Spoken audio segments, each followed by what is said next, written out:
Thank you, Part Rabbi four. Cohen. Yes. So there are rituals that take place every year in many synagogues before Rosh Hashanah.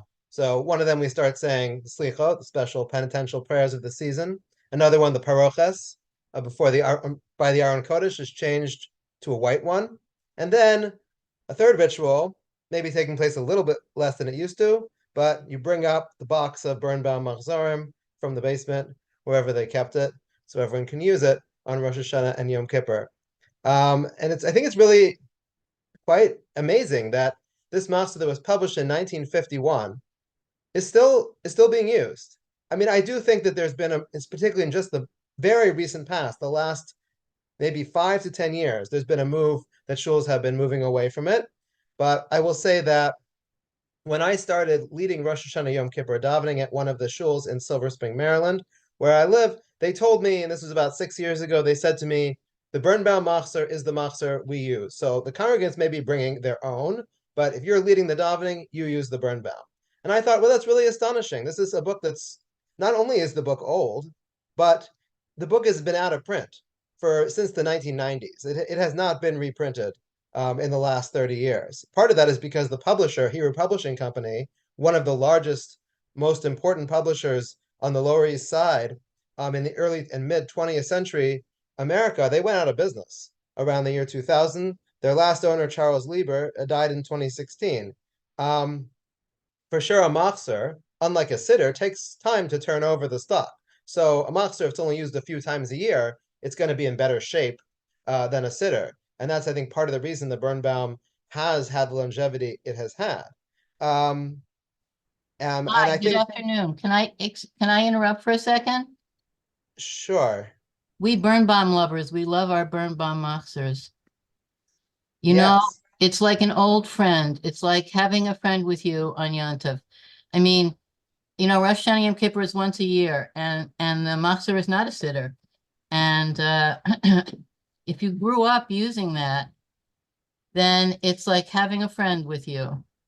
And I, mm-hmm. so that's the excuse for the Birnbaum users, and we can track them down and find them in used bookstores. And Oh, for sure, um, yeah. I mean, here's my copy that I got. yeah, Actually, this is the sitter. Sorry, I have a that's the Machzor also. sitter. This one's the sitter, but yeah, I have That's the cool. Machzor Yeah. also. But I should say also, I mean, the Machzor, yes, is still being used, and there's many good reasons for that. And it can be a friend. I mean, it's the I pages know from which I you know pray there are many for newer years. and more interesting Machzorim, but I'm going to get out of your conversation now. I just heard you talking about that, and I'm a Birnbaum lover. That's great. I'm sure a lot of people here are, and I have tremendous respect from him, and we'll talk a lot more about what he did and also my role in his legacy, because I do have one Are actually. there more users? Um, when the Birnbaum Sitter was first published in 1949, so 2 years before the Machzor, that was also very widely used for decades, and some people still use it today for sure. But in shuls across the United States, across Canada, other places in the world, other English-speaking synagogues, this was a widely used sitter. I remember growing up in Philadelphia, so we're talking like in the 90s. So the gabbai, he would always call out the pages for the art scroll, but also for the Birnbaum. I remember just so stuck in my mind on Yom Tov. So before Musaf, we say the piyut ka keli, and he'd always be like, whatever page it was in the art scroll, and then 607b in the Birnbaum, because it wasn't in the initial edition of the Birnbaum, but he added it into a later edition. Birnbaum probably didn't like the piyut ka keli very much. That's my guess. It's a late piyut. It's not like an early one from like the ancient classical period or the medieval period. It was written probably in the 16 or 1700s. 1600s, I guess, it appears in the Siddur of the Shla. So it's a Kabbalistically influenced piyut. So my guess is that was not as much his thing. So maybe that's why he didn't include it in the first edition, but it did end up in the later editions as well. But anyway, despite the popularity of Dr. Birnbaum's Siddur and his Machzor, there's not so much known about him. There's not very much written about him. When he died in 1988, there was less than a minyan at his funeral. 4 years, his gravestone of 8 words had 3 errors on it. And I'll show you the source sheet now, and you can see. So here we have Dr. Philip Birnbaum on the left. And on the right, we have his old gravestone. And you can see his name is misspelled. It has Philip with two L's, should only be one L.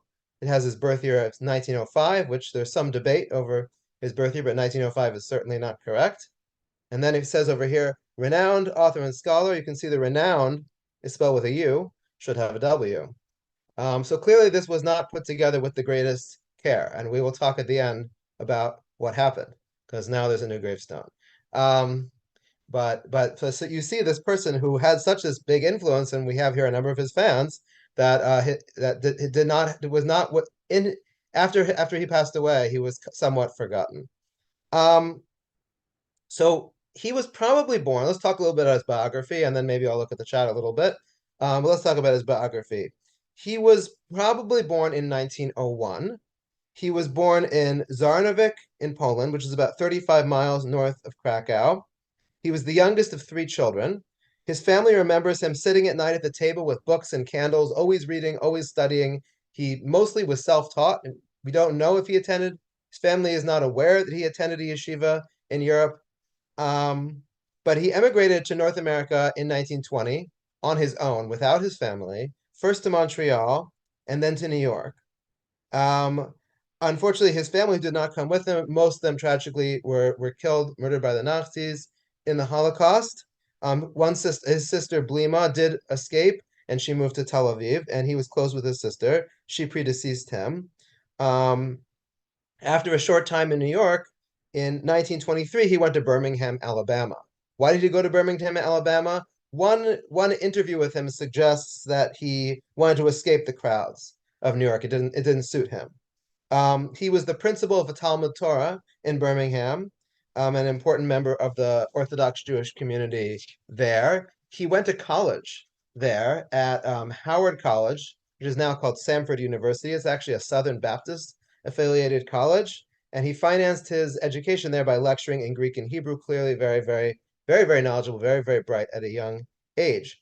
In 1935, he left Birmingham and he moved to Philadelphia, and there he attended Dropsy College, which was one of the premier places for Jewish studies, academic Jewish studies at the time. He earned a PhD in 1939 for a critical edition of the Arabic commentary on Hosea of the medieval Karaite commentator Yefet Ben Ali. Sounds really obscure, but I mean, PhDs often are. I will also point out he is not the only important Orthodox Jewish scholar of the time to receive a PhD in Karaite studies.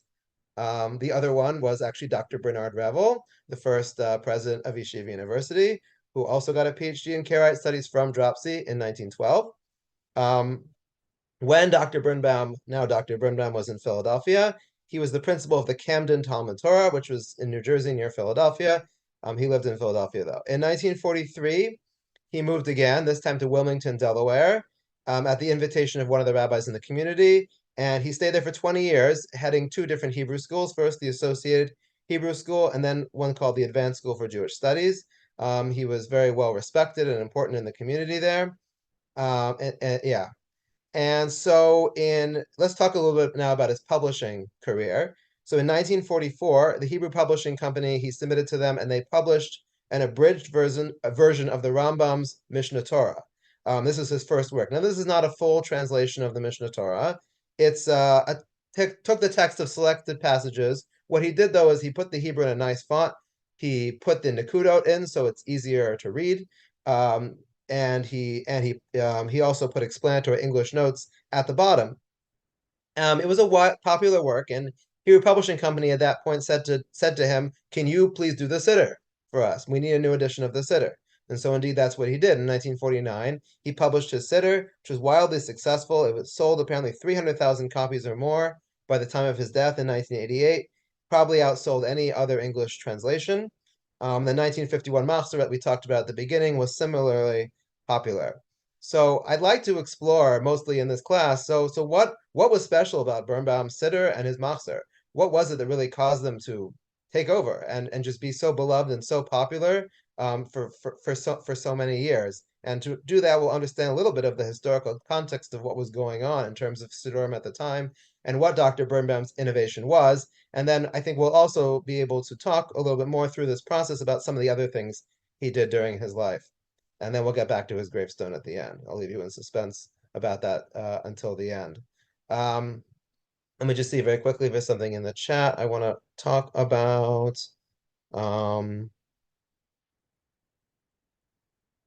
Eric says, my wife is the direct descendant of David Werblowski, the founder of the Hebrew Publishing Company. The family owned the company for decades. Yeah, that's my understanding. If you have, Eric, if you have any additional information about this, I'd be happy to talk to you offline afterwards, actually. I know at some point the family sold it, and I believe then it was sort of in the basement, conducted out of the basement of this Charles Lieber for a while until just going defunct. But I never heard exactly the full complete story about what happened to it. Okay, and then we have a link to the series about Karaism. Yeah, that was uh, very interesting um, one. Is there a problem with the screen share? Can people see the source sheet? Yeah, all good. It's all good. Okay, all right. No, no. No. I know, I see it fine.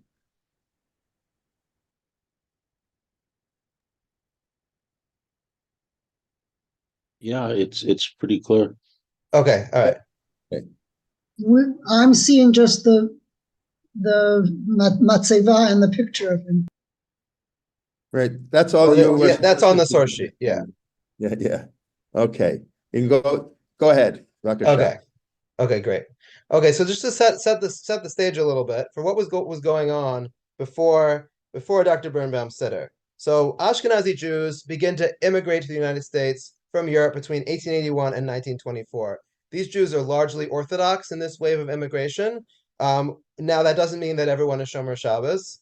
I mean, many people were not for all sorts of a host of reasons. But they are attending Orthodox synagogues, many of them, and there is no American sitter, a standard American Ashkenazi sitter at this point. They're bringing various editions with them from Europe, and there's a great demand for new editions as they come. So Hebrew Publishing Company is trying to keep up with this demand, and they're just printing all sorts of different editions of the sitter. So you often will have Hebrew text from one European edition and some English translation they commissioned for another. Oftentimes they're just sort of pasted together without much rhyme or reason. They don't really look all that great. They're not always that easy to follow, and we'll just see a little bit of this in a second. But they certainly leave something to be desired. Reform congregations at the same time are really all moving toward the Union prayer book, which is like a standardized Reform sitter. In the Orthodox synagogues, there's no standardization of any kind at this point. And one of the things the conservative movement tries to do early on in the 30s is standardize the sitter. They have a Morris Silverman did an edition of the sitter for conservative synagogues and also a Machzor around that time, and they're big into this. But in the Orthodoxy does not have this level of standardization. There are some good English Sidurim that have a clear typeface and are easy to use. There's the one by Simeon Singer from the UK, but it is used in America, but it doesn't really get there as widely. I want to quote for you in source number 1 here from Herman Wouk, the famous novelist and author. He has a book called This Is My God that maybe many of you have heard of or read. I think it's really it's a classic, and I kind of wish it would come back. Maybe we'll have to give a class about that sometime too. It feels like almost as if Rabbi Jonathan Sacks writing about the issues in the 1950s. It's very, very well written. So here's what he has to say about what's going on in Shul at the time. And he says, the worshiper is handed a prayer book that strikes him as a jumble, with English translations that for long stretches make little sense. He is apt to observe preoccupied and inattentive worshippers reeling off Hebrew with few external symptoms of devotion, or whispering together while a reader chants a long sing-song. Now and then everybody stands, he cannot say why, and there is a mass chant, he cannot say what, or if he dimly recalls it from childhood, he cannot find it in the prayer book. The time comes when the Holy Scroll is taken from the Ark for a parade to the reading desk, the bells tinkling on its silver crown. The reading in a strange oriental mode seems endless, and he observes that it seems endless to some other worshippers too, who slump in an unfocused torpor, or chat, or even sleep The skeptic leaves early if he can, well satisfied that his views are sound, that his religious fancy was a temporary touch of melancholia, and that if the Jewish God exists, there is no reaching him through the synagogue. A very, very colorful picture that Wook is painting here of what it was like in shul maybe in the 40s, 50s, that time. And remember, these are often people already now we're talking about second generation people, whose parents maybe came to the United States. The children, for various reasons, couldn't get the Jewish education, or their parents didn't want to give them the Jewish education, so they're coming to shul, still out of this, out of tradition, but there's less for them there than there might have been for their parents. And the siddur, and I think the point of note here in particular is the prayer book strikes them as a jumble. The English translations make little sense, and we'll talk a little bit about that and what Birnbaum tried to combat in this regard. So let me just show you here. Let me just give you an example here. Here's a Machzor the Hebrew Publishing Company published in 1903. I have this Machzor because my grandfather gave it to me. I don't think he ever used this either. This must have been from his parents or even grandparents. And here's the cover. It's like very pretty. Someone must have done a very nice, maybe someone, I'm not sure this is the original cover either. But it's called the Form of Prayers for the Feast of New Year with English translation. And I didn't actually copy you the English translation here. Maybe I should have done that, but I'll just say the English translation doesn't always match up to the Hebrew. That's problem number one. Like in English, you'll have a prayer, let's say, for the government of the United States, but the Hebrew on the same page is actually a prayer for the Emperor Franz Joseph in Austria. So you'll have things like that. But I just want to show you, even in the Hebrew itself, how difficult it is to follow. I actually, one year, not so long ago, maybe 5 years ago, a year I wasn't leading davening. I took it to shul on Yom Kippur and I said, let me try to daven from this and see what happens. So I tried. So you have over here on this page V'chol Ma'aminim. That's one of the piyutim that are said in the repetition of the Shmona Esrei on Yom Kippur. So after V'chol Ma'aminim, what happens here? Says, my Yiddish is not amazing, but this is easy enough. I got this part. It says, Der Chazan sagt, uvechein tein pachtecha biz memshala zadom min haaretz. So it says after V'chol Ma'aminim, the Chazan says the paragraph v'chein tein pachtecha, and he goes a couple more paragraphs until the end of memshalas zadom min haaretz. Okay, doesn't give you the Hebrew. I mean, it's elsewhere in the Machzor, but you have to find it. And then we have the next piyut in the repetition of the Shmona Esrei, V'yeo sayu kola avdecha. This one, for whatever reason, they don't give the nikud. All right, fine. And it's in a different size and font. And then we have some more Yiddish. Let's see what it says. Then the Chazan says the paragraph simulchata with nechatainu, that paragraph b'chodesh hashvi, that paragraph biz l'reach nichoach ishel Hashem, and he goes up until the end of the carbon of that paragraph that talks about the carbon. And then I think it starts to realize it just told you a lot of stuff, but it's not actually here. So it gives an explanation. It says, Man find it as by the Shmona Esrei. Okay, if you want to find it, go back to the Shmona Esrei. It's there. You'll find it. So not the easiest Machzor to follow. And this was typical of what was going on in the early 20th century in the Siddurim and the Machzorim of the time. So this is what Dr. Birnbaum was trying to fix when he published his siddur. So we'll see source number 3, 4, and 5. I've copied a number of paragraphs from the introduction to the siddur. And you can also see a little advertisement on the side here, which says some of the same things in even more shortened version. But let's look at source number 3. This is from his introduction. He says, for no sound reason, the pages of the siddur are broken up by several type sizes, which have the confusing effect on the eyes of the reader.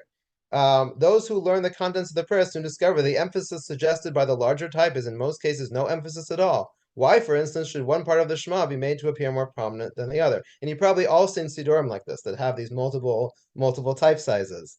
Let me give another example here. Maybe some of you recall the Shiloh siddur. So this is the siddur that I got when I was first learning to daven in first grade. This is like 1991. Now, like in my kids' schools, they give out the Art Scroll Chinuch siddur. But in the Shiloh, I think the reason they gave out the Shiloh is because the Shiloh has very big type, and that makes it, I think, in some way easy to follow. The only thing is that the typeface throughout the siddur, the size is different in different places, And then let's say also you want to daven mincha during the week. Not there.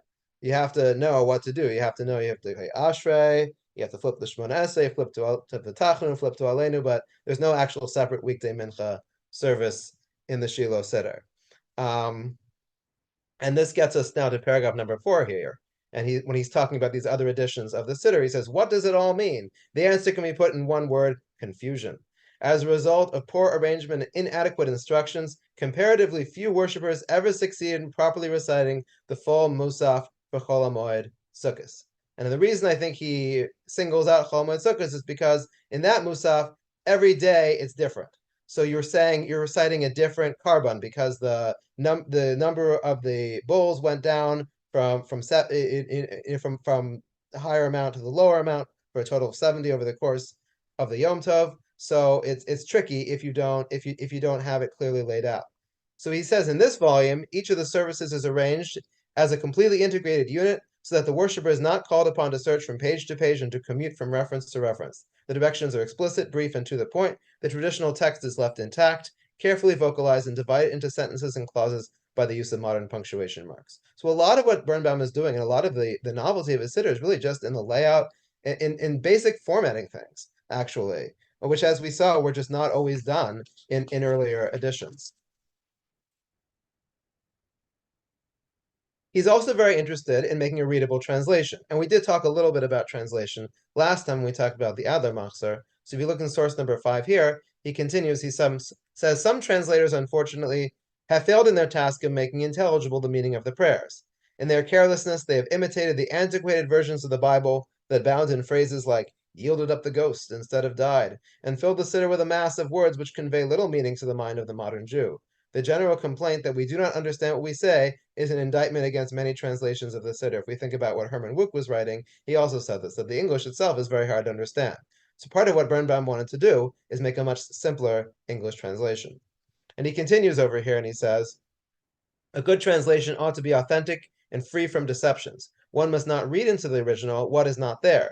No new poetry should be introduced into the Siddur, presumably as the translation of the Hebrew text. The meaning ought to be preserved as close to the original as possible. So here and we actually quoted this paragraph last time too, I think, because he's specifically talking here about the translations of Israel Zangwill, which we talked about at length last time. Zangwill was a novelist and poet from England who translated a popular edition of the Machzor in the early 20th century, and his translations were very poetic, and we're going to see just a little bit of that again here, and Dr. Birnbaum was very much opposed to that. But he does also say in the last paragraph I've copied for you here in source 5, that the pronouns thou and thee have been retained where they are addressed to God, since they convey a more reverent feeling than the common you. The diction has not been allowed to reach the level of everyday English in view of the exalted literary tone of the siddur. He's also telling you, he's like, I'm still not going to make my siddur sound like an everyday book. Thou and thee sound more reverent, even though, as we talked about in the first class, it seems originally they were actually the address to common folk as opposed to royalty. But nowadays they sound more reverent, so he kept those in the siddur in his translation, because he wanted the siddur to be different than just everyday speech. Let's compare some translations here so you can kind of see what Dr. Birnbaum was doing as opposed to some earlier translators. Okay, so let's take the phrase Anim Zemiros V'Shirim Erog Ki Elecha Nafshi Tarog Nafshi Chamda B'Tzel Yadecha Ladas Koras Sodecha. This is from the davening. This is the poem of Anim Zemiros that we say before the open Aron Kodesh on Shabbos morning in most shuls. So we look at that. I gave you a little bit of that 1903 Machzor that I showed you, the one with the very difficult to follow directions. And the translation also leaves something to be desired, as you'll see. It says, sweet hymns I will sing, and songs I will indite. For unto thee my soul panteth. My soul longeth to dwell in the shadow of thy power, to learn all the secrets of thy mysteries. So I will tell you already, I don't know what the word indite means. I mean, I always thought indite was like in a criminal context. I'm a lawyer, so like indite has a certain meaning there. This clearly is a different meaning.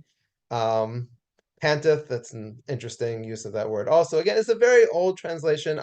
My general feeling about this Machzor also is translation was done quickly. It was not someone who spent a huge amount of time trying to make it really beautiful. you see over here, I copied for you Israel Zangwell's translation, which we talked about Zangwell last time in his translations. But you can see there is difference here.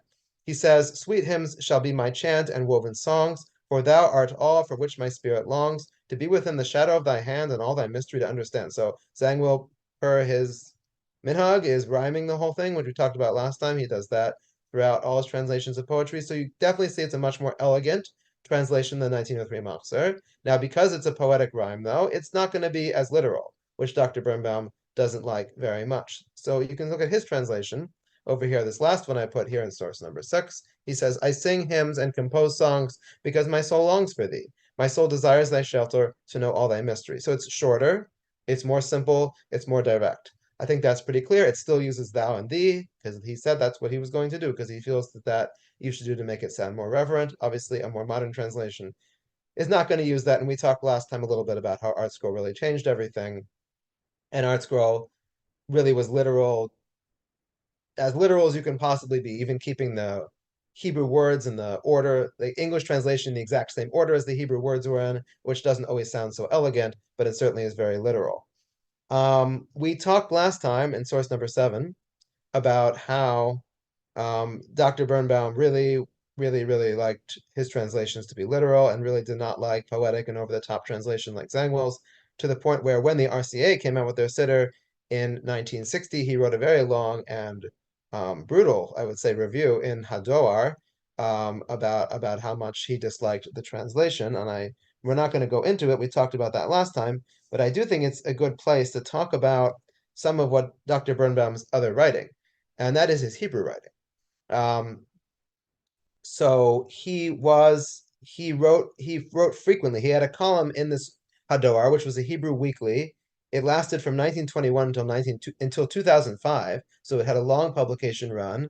It was a publication of the Histadrut Ivrit of America, which promoted Hebraic culture, and Dr. Birnbaum was served on its board. He also wrote for it, as I said, for many years. In fact, I once went to the Library of Congress. I took out all the volumes of Hador just to get a sense of how much he was writing for them, and he's writing periodically throughout his whole life up until just a few months before he passes away in 1988. He did book reviews, he did essays about Jewish history, and he just has so much knowledge of academic Jewish scholarship and traditional Jewish commentary and so many other things. It's really very impressive when you start to read his Hebrew writings just to see how much he knew. And of course, he clearly loved the Hebrew language.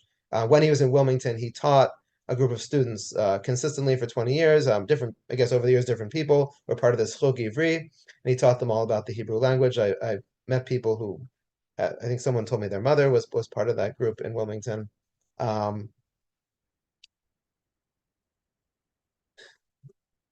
So Dr. Birnbaum also, he was a scholar, and his training as an academic scholar definitely shows through in a lot of his work, and particularly in his work on the Siddur. One of the things he tries to do also is he tries his best to establish what he believes is the correct Hebrew text. I didn't give any examples here, but there are some that are well known about how he feels like one thing is right and he changes it. Like in many Siddurim, for example, on Shabbos, when you have the paragraph about the Kedushas Hayom, the sanctity of the day, the blessing over Shabbos. So it says, depending on which tefillah you're in, the wording is going to be slightly different. So is it V'yanuchu Va Yisrael? Is it V'yanuchu Vo Yisrael? Or is it V'yanuchu Vam Yisrael? And based on the Magen Avram, and which is Kabbalistically influenced, we assign different ones to different services. So in Marav you'll say Va, and Shachar and Musaf you'll say Vo, and in Mincha you'll say Vam. So Birnbaum doesn't like that. He feels we're gonna try to just do it grammatical, and he thinks Va is the best. So he sticks with Va the whole way through. Some people were upset about that, but that was his view. Another one I haven't gone to the bottom of this completely. Maybe this one's a little more obscure, but maybe you've noticed this on Rosh Hashanah Yom Kippur, because a lot of you apparently use the Birnbaum Machzor, and maybe sometimes the Chazan now is using something different. There's a piyut toward the end of the davening. What's it? Hold on.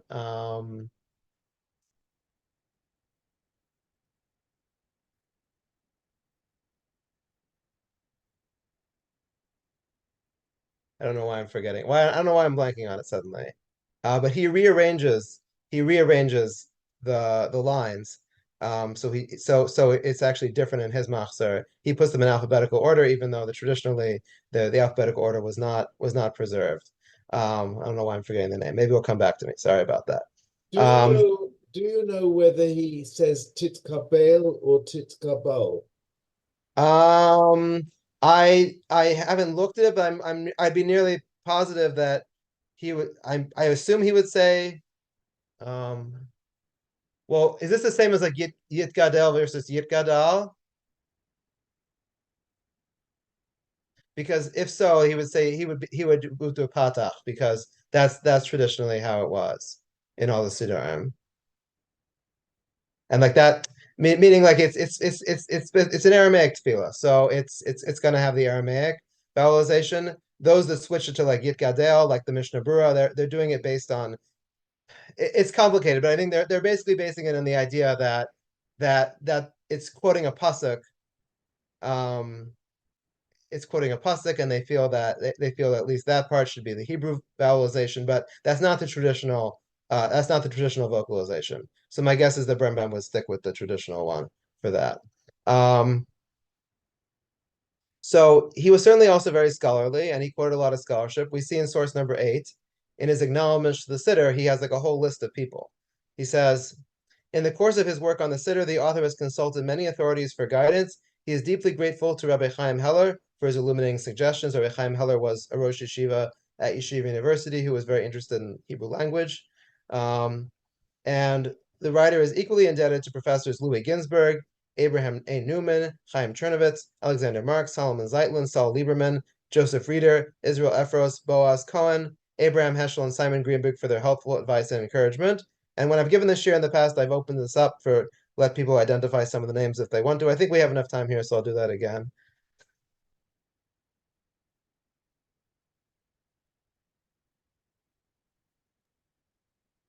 If no one is speaking, I would just commenting quite a variety. I mean, Chaim Heller Yeah. was very close with the Rav, of course. The Rav totally looked up to Chaim Heller as a Gadol b'Torah, and of course Chaim Chernowitz, was a tremendous Talmid Chacham who became a Reform rabbi.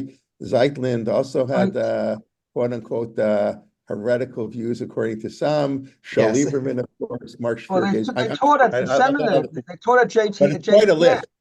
Yes, a lot of teachers at JTS here. We have Louis Ginsberg at JTS. We have Alexander Marx, who was a librarian at JTS. We have Abraham Joshua Heschel, of course, and then we Saul Lieberman, right? And then we Boaz have. Cohen. Oh yeah, he was there too, right? Yeah, Boaz okay. Cohen, who the Rav said his Gittin are good, even though he comes from the conservative movement. He trusted him halachically, and very, very fascinating list. Yeah, and Abraham Newman was I believe the president of Dropsy College. What else did I write here? I said that. Oh yeah, Zeitlin was also professor at Dropsy, and I think Rabbi the Hellenical views you're probably referring to might be his views on the Dead Sea Scrolls, possibly. Who on Zeitlin? Yeah. Yeah, so the truth matter, I don't know enough about him, Zeitlin, but I know people had problems with some of his Jews. Chaim Chernowitz, I've read a lot of his stuff. He's great. I love it. But Chaim Chernowitz is really, really interesting. He was in Europe, he was the Rosh Yeshiva of a very innovative yeshiva in Odessa that taught secular studies, very uncommon at the time. And he comes to America and he ends up at HUC, JIR, Jewish Institute of Religion. I believe he gave seminary. the hesped at Rav Yitzchak Elchanan's funeral, if I'm not mistaken. Oh, He that's was really interesting. student of Rav Yitzchak Elchanan, Spector, and I believe he gave one of the hespedim. So that's and he writes fascinating stuff. His works are really amazing. Yeah, no, I've read some of it also. He has a long work on the history of halacha, which I haven't read the whole thing, but it's kind of a combination of traditional stuff and scholarship, and it's really interesting to read his stuff. Yeah, Solomon Zeitlin, I believe he unlike almost every other scholar of his time, he thought the Dead Sea Scrolls were late, actually, and that they were not authentic Second Temple works, and because of that, Dropsy didn't for many years they didn't consider it important, so they didn't stock a lot of the scholarship on the Dead Sea Scrolls. They've I mean, the library now is part of the University of Pennsylvania Library, and I think they've tried to rectify that, but I believe that was his view. So anyway, yeah. So you see that he's got a cross-denominational friendships and interests, and he's really trying to take take things from wherever they come from, and really he had that wide scholarly interest. He himself was he used to say that in Wilmington he didn't like to identify with a particular movement. It seems in all his views he was Orthodox. I think that's important to say. Just like Rabbi Hertz we discussed in the first class was certainly Orthodox, even if he had some non-Orthodox affiliations. But Dr. Birnbaum also he had wide affiliations, and remember also that he was teaching in Hebrew school his entire life. He's not teaching in YU. He's not teaching in a yeshiva. He's really working with people who probably don't have so much Judaic background. He's really trying to improve that, and that was really what he devoted his career to. I also gave you a quote here in source number 8. First of all, actually, before we move on past source number 8, I should mention, as I noted here, this was only in the first edition. They took out these acknowledgments in later editions of the Siddur, which almost certainly says something about orthodoxy and how it changed over time, and maybe not wanting to mention some of these people anymore in the Siddur. If you look over here in source number 9, his commentary and translation of Megillas Esther, you really see very clearly his interest in scholarship and his willingness to quote non-Jewish sources like Rabbi Hertz is on display. He says diverse opinions have been held on the subject of the historicity of the Book of Esther, which is no secret that many scholars don't believe that book to be historically authentic. He is going to defend it from an Orthodox perspective, and he says none of these historical objections, however, are successful in view of the ancient observance of the Feast of Purim, which forms a considerable presumption in favor of being founded on facts. Okay.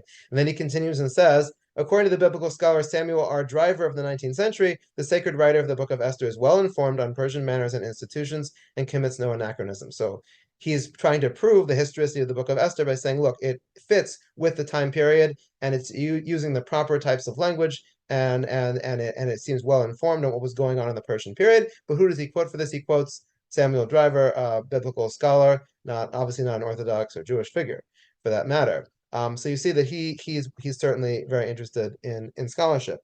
I should also mention over here his Zionism. He was always a very strong Zionist. Started already in Birmingham in the 1920s. He was teaching his students about Herzl, about the poetry of Chaim Menachem Bialik. And if you look actually at the first edition of his Siddur in 1949, on the last page, he's got the Tefillah L'Shlom HaMedina. You can't probably see it here, but here it is. And I wonder, being that the Siddur was published in 1949, if this was one of the first times it appeared in print in a Siddur, and it's interesting. I think to see that. And I think above all, he really wanted to make Jewish texts accessible to the English-speaking masses, regardless of their background. In 1983, in an interview that he did, he said, "We are losing people because of ignorance. People are ignorant of their ignorance. My motivation is to teach. I'm a teacher, an educator. I want to help people remain Jews." And I think this was his standard. This is what he believed his whole life. You see this very much in his 1964 book of Jewish Concepts. I have a copy of that here as well. Perhaps many of you have seen this or used this. It's really an amazing work. It's like an encyclopedia and of Jewish ideas and concepts arranged alphabetically, very accessible yet also very scholarly. And in the introduction, he writes here in source number 10, the purpose of this book is to provide in a single handy volume the essential teachings of Judaism. It is written for those who want an up-to-date and easily intelligible account of basic Jewish concepts, a knowledge of which brings meaning to what may otherwise seem empty phrases.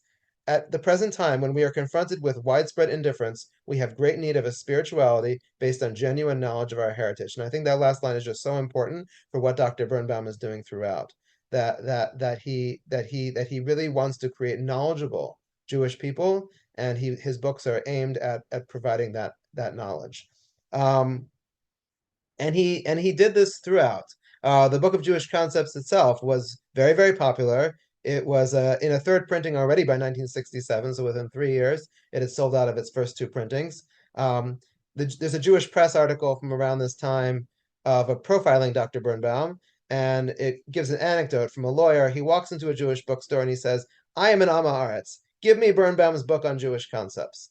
And then he goes home, he studies it with a group of other lawyers, he returns to the bookstore and proclaims, "I have lost the title Am Haaretz." And you see a similar rationale in many of Dr. Birnbaum's other works.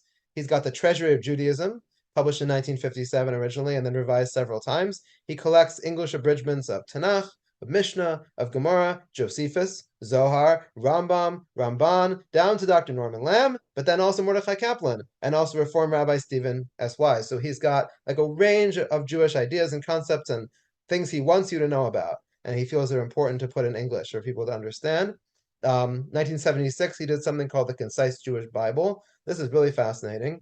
It's a heavily abridged English version of Tanakh. It's only in English, and it's really, really abridged. And when I'm talking about abridged, I'm talking like Sefer Vayikra, 3 pages. And they skip everything, just have some of Parshas Kedoshim about holiness and about walking in the ways of God, some of Parshas Emor about the holidays, and some of Parshas Bahar about Shemitah and returning the land to its original to its original state. And again, this is not even written for Jews, I think, this book. I think that's pretty clear, that he was preparing this for sort of anyone who wants to learn more about biblical ideas and biblical concepts, but needs it in a shortened form. And I think this interest in Jewish education and making Jewish scholarship and the history of Jewish scholarship accessible to people is also in the Siddur. If you look at his introduction to the Siddur, in source number 11, he goes back to this theme. And he says, the Siddur is the most popular book in Jewish life. The whole gamut of Jewish history may be traversed in its pages. It is a mirror that reflects the development of the Jewish spirit throughout the ages. He continues, though, the Siddur passed through a long process of evolution until it finally emerged as a rich anthology of our literary classics. Judaism demands from its adherents a knowledge of the Bible and the traditions based on it. Many, however, lack the leisure or the aptitude for such study. Hence, the Siddur has developed in a way that enables every worshiper to become familiar with the various forms of Jewish learning and religious expression. The Siddur is a place to learn. It is regrettable that the Siddur, over which many generations have brooded and wept, has never been sufficiently appreciated as a vehicle for Jewish knowledge. And I think that's just such an interesting line. And I'll just read it again because I think it's really so important to what he was trying to do throughout. And he says, the Siddur, over which many generations have brooded and wept, has never been sufficiently appreciated as a vehicle for Jewish knowledge. You think that, but maybe there's something missing from this introduction. Anyone want to think about what's very different about what you might expect here in this introduction?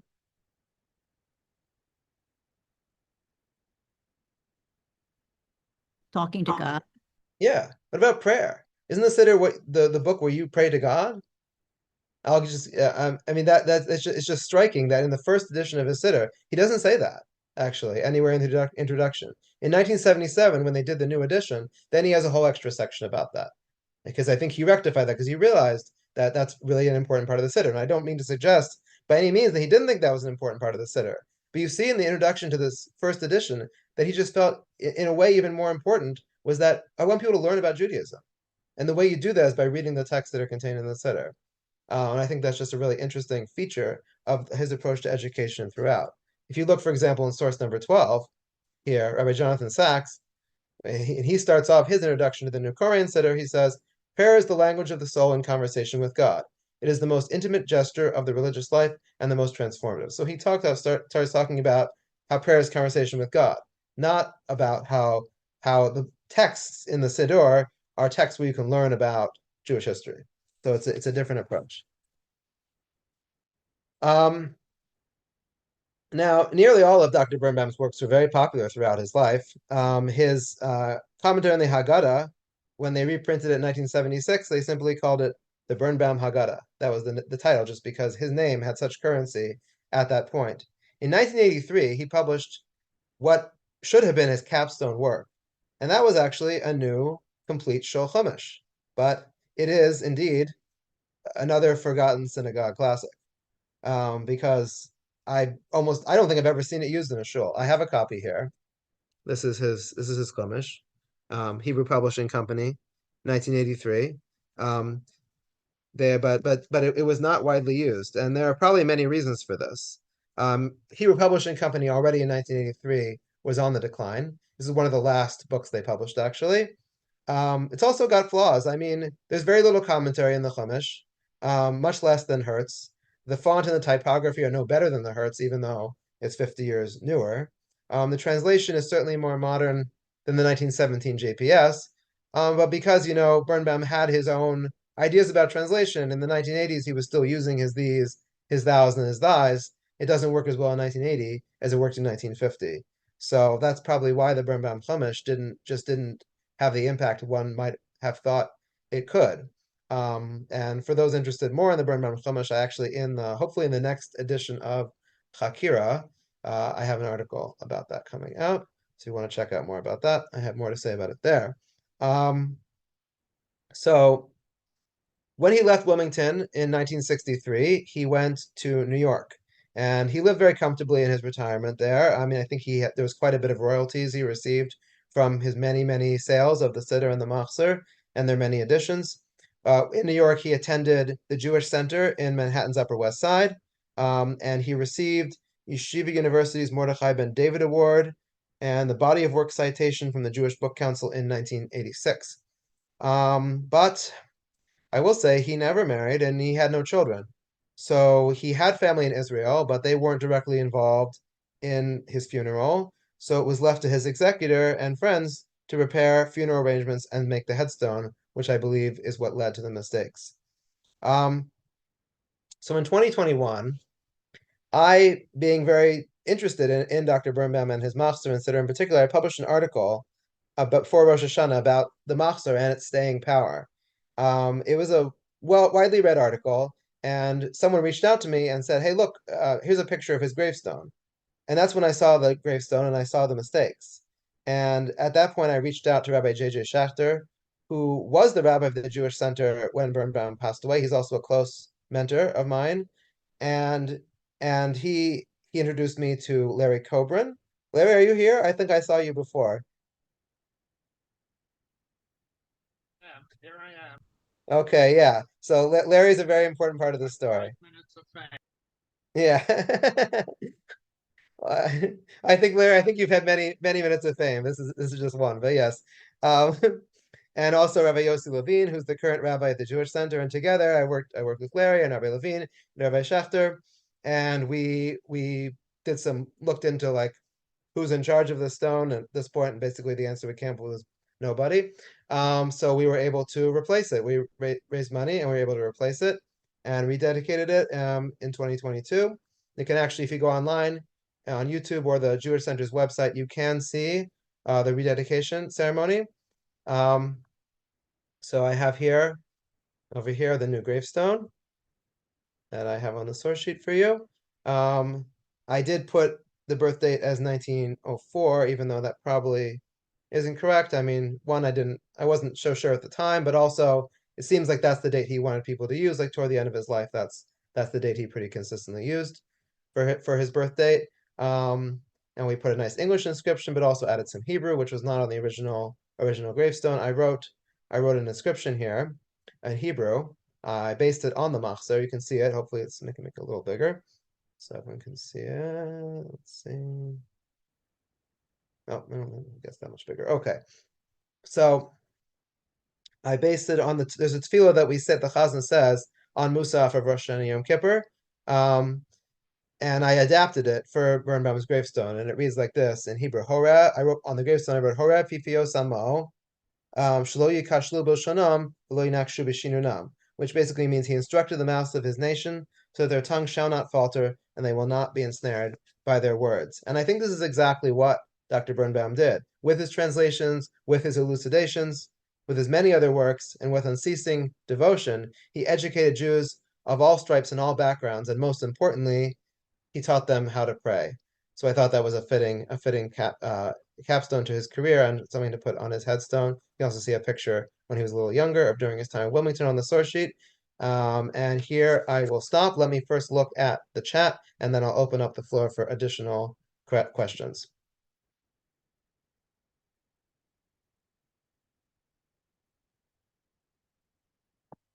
Okay, I will actually let me take down the source sheet also, so then people can see me easier.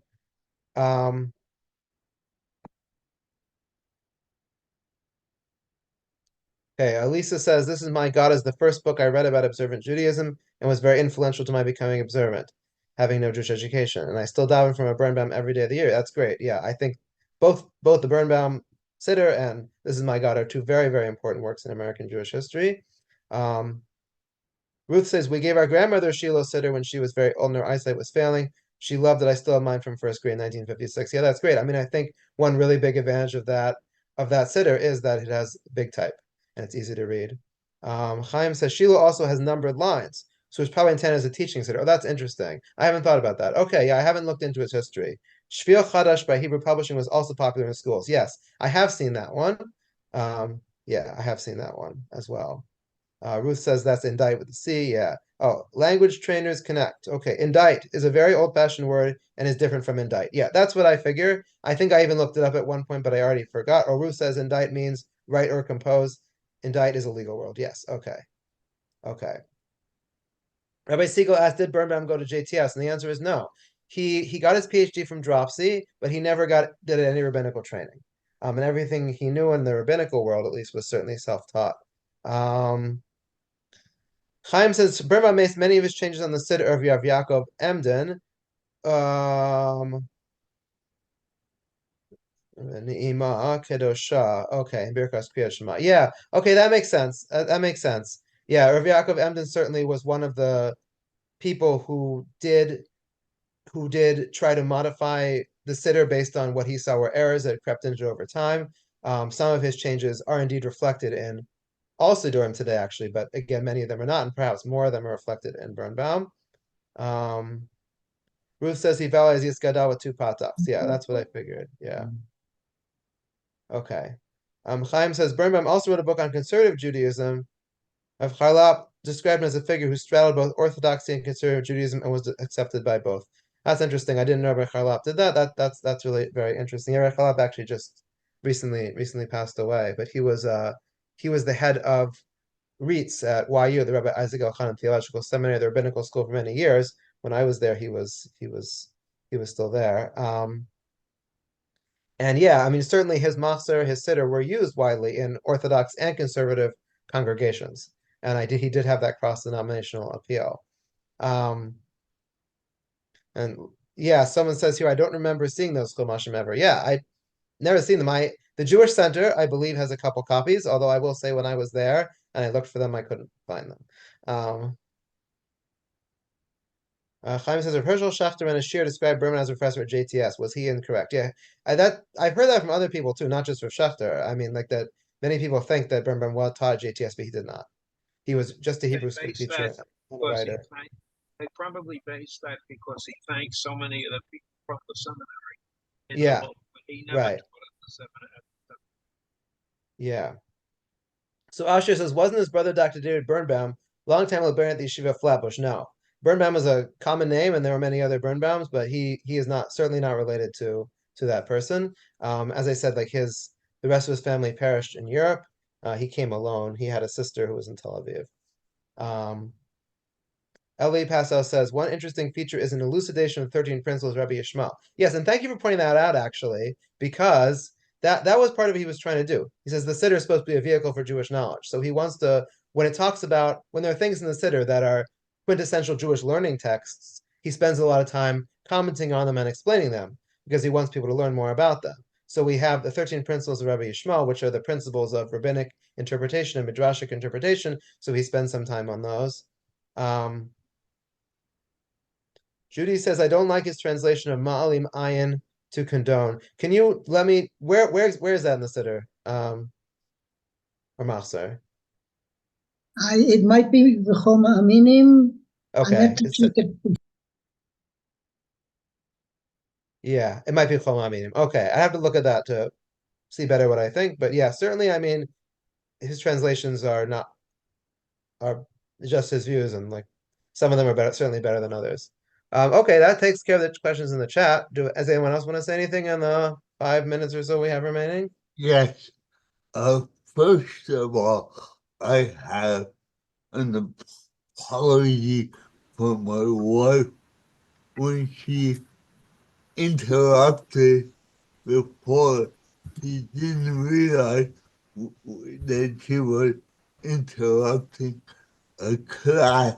She thought we were talking individually, and she was very embarrassed, but she had to go out, so she wanted me to apologize for interrupting. So that's part of do that the message from my wife. The second part is that I was looking at the Birnbaum last week for the first time in a number of years, and I noticed two things that are odd about it. One is I think the edition I saw had the book of the Maccabees in it, which I don't think many other Siddurim have. Mm-hmm. The other thing is a very odd thing that you- and if you look at Osher Shir, uh, at the very end, he leaves out a puzzle which everybody I think clues. And I wonder if you have any explanation for that. Thank you, Marty. So on your first point, he does include in the Siddur Megillas Chashmonaim, which is really interesting. Um, it's not right. It's not the Book of the Maccabees actually. It's a it's a different work. And it used to be in more places like actually I think there were trying to remember now. There was shuls that even read it on Hanukkah maybe, and maybe the Yemenites or something like that still use it. But yeah, he does include it on the Siddur, which is indeed interesting. It's not typically included in most Siddurim uh, today. With regard to Az Yashir, there is a pasuk at the end which some Siddurim include and some don't. And sometimes it's in parentheses. I think that might be what you're talking about, and I don't know offhand what the rationale is for either including it or not including it. Okay, Asher, you've been raising your hand. What? I just wanted to point out a neighbor of mine is my next door neighbor is quite expert in all of these things, has a lot of these Siddurim and things from the Hebrew National and so on. And he pointed out that the language of thee, thou, thy, etc., the retention of that language is very important because the word you in English has no differentiation between the plural and the singular, the masculine and the feminine, and so on. And so retaining that kind of language is very important in the context of this talking about God and so on. That grammar is important.